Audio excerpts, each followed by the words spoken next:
Sa video na ito ay aalamin natin kung ano nga bang version ng LMC ang pinakamaganda.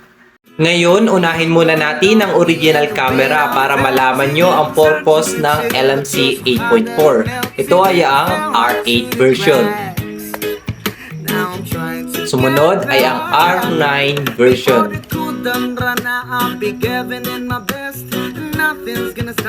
At R13 version.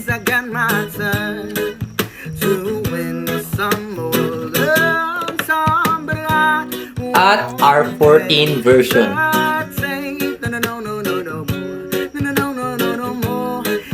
At ang ginagamit ko ay ang LMC R18 version. Ngayon, tignan naman natin kung ano ang pagkakaiba ng mga version na ito pagdating sa mga kuha. Para sa akin, ang pinakamagandang version ay ang R13 at ang R14. Ngayon ay subukan naman natin siya sa macro shot.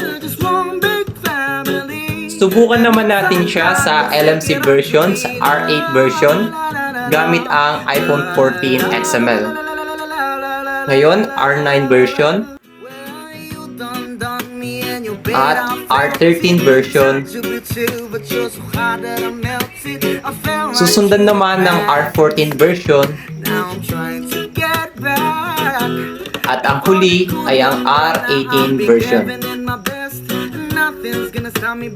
Ngayon, tignan naman natin kung alin ang pinakamagandang version pagdating sa macro shot.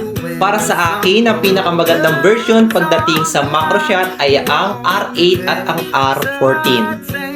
At kung gusto nyong i-download ang LMC versions natin, ay ilalagay ko siya sa ating description and also the LMC XML or the configuration.